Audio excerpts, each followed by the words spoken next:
Tell your story. Change the conversation. Organized by students. TEDx Youth at SHC.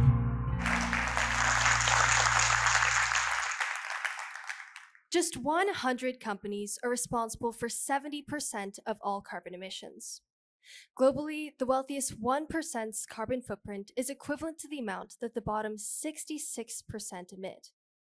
And in the US, the richest nation in the world in terms of overall GDP, our country is responsible for 13.5% of worldwide carbon output, which is more than twice the amount of all 28 countries in the EU combined. Whether it be through flights, online shopping, or gas-powered cars, the general trend is that the richer you are, the more you contribute to climate change, and people often get rich by exploiting the environment. You may view the rich as only including people like Jeff Bezos and Mark Zuckerberg, but in reality, by worldwide standards, nearly everyone in the US is quite wealthy. For reference, half the entire world population lives on less than $6.85 per day, according to the World Bank. So, as residents of the most affluent country in the world, we are among the wealthiest people on Earth, meaning we fall into the category of the largest contributors to the climate crisis. On the other hand, because we are the largest contributors to the climate crisis, we also hold the keys to solving it. We can shift our behavior as citizens of the most prosperous nation on the planet. We can stop emitting so much carbon, and we can direct our funds to support climate-centric causes. For example, by increasing investments in the environmental sector, we can expand clean energy infrastructure and continue creating innovative technologies to meet humanity's largest challenge. However, achieving these objectives is impossible if we keep acting as though we simply don't care about the consequences of our actions. According to a New York Times article, quotes, America's greenhouse gas emissions from energy and industry rose in 2022, moving the nation in the opposite direction from its climate goals, according to preliminary estimates by the Rhodium Group. Today, the United States is the world's leading producer of both oil and natural gas, according to the Department of Energy.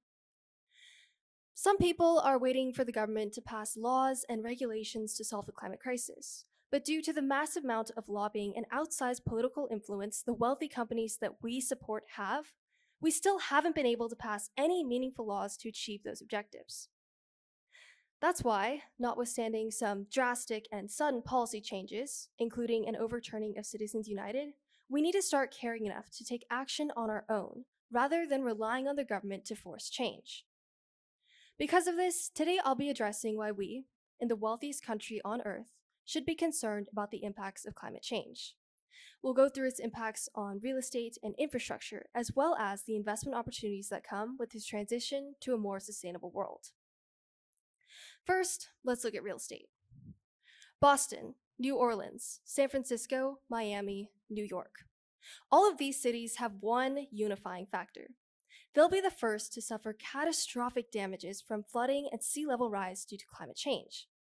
Yet, another commonality is that each of these cities has a median household income at least 4 times greater than the world average. Of the cities listed, San Francisco sets the high, with over 11 times the world average. Another prime example of what is considered a wealthy city that will suffer due to the impacts of climate emissions is my own hometown of Huntington Beach. With a median household income of $114,747, nearly 10 times greater than the world average, 75% of Huntington Beach is located below sea level and has a severe risk of flooding over the next 30 years. This threat is made even more prominent due to Thwaites Glacier in West Antarctica. Thwaites Glacier, about the size of Florida, threatens to drive sea level rise to extreme levels. Scientists have even nicknamed it the Doomsday Glacier. If the Thwaites ice shelf collapses, which at this rate of warming, scientists predict could happen as early as 2026, just 2 years from now, water levels would rise by at least 2 feet, solely from the ice contained inside the glacier itself. Yet, the real threat of Thwaites collapsing comes from what would be the subsequent destabilization of the West Antarctica ice sheet and other glacial structures. In our lifetimes, Thwaites could set off a chain reaction of destruction that ultimately culminates in more than 5 meters of sea level rise. submerging parts of coastal towns like my hometown of Huntington Beach, and placing the homes of anywhere from 50 to 100 million people below high tide. So, it's clear that even in these affluent areas, no one can escape the impacts of climate change. The graphic above is based on a 2023 study published in Nature Climate Change. The study estimated that US properties are currently overvalued by anywhere from $121 to $237 billion because of current flood risk that hasn't yet been priced in, creating a massive real estate bubble that threatens to destabilize the entire economy. This nature study might actually be an underestimate.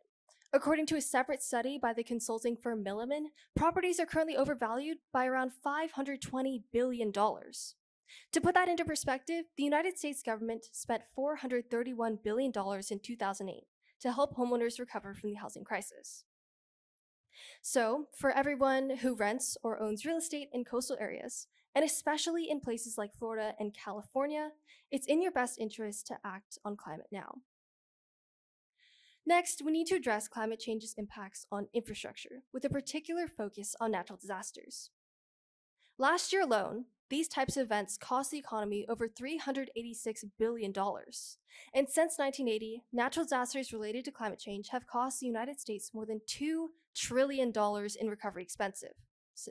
That's money that could be going towards improving public education or expanding healthcare access. That $2 trillion came out of our tax dollars.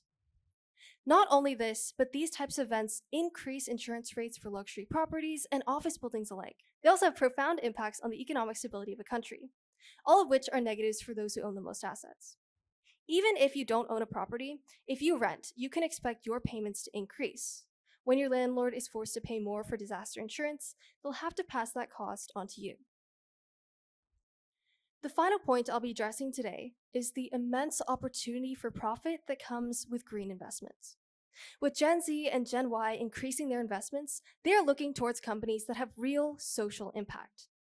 According to a 2022 survey by the Stanford Graduate School of Business, the Rock Center for Corporate Governance, and the Hoover Institution, about 2/3 of millennial and Gen Z investors are, quote, very concerned about environmental and social issues, including climate change.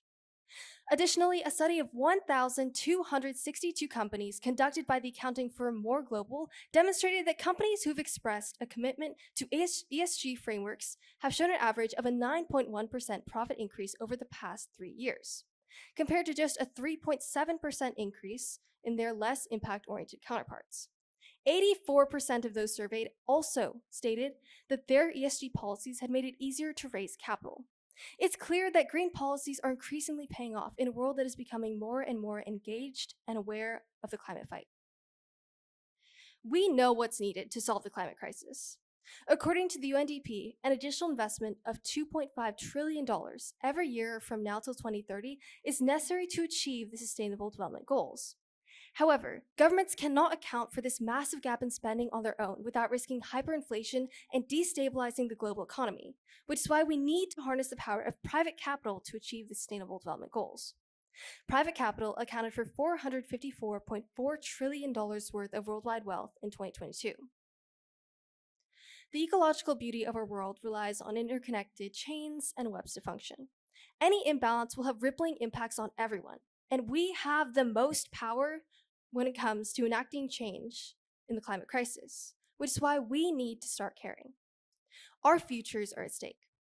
Along with you, your children, your grandchildren, and all future generations are in danger of suffering from the catastrophic impacts of climate change. You may not realize it, but there is so much power that you hold simply due to the fact that you live in a country like the United States. Do what you can with what you have where you are. If you're able, invest in a clean energy stock.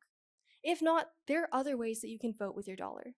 Make an effort to purchase from environmentally friendly companies like True Earth, Patagonia, the Grove Collaborative, and Tom's. Often, it can even be less expensive to choose sustainable. A few tips for finding real green companies instead of greenwashers is to look for certified B corporations and 1% for the Planet members. Whether you're a grandparent, parent, or student like I am, we're all going to be affected by the impacts of climate change. As members of the richest country in the world, it's our responsibility to address our disproportionate impact on the Earth.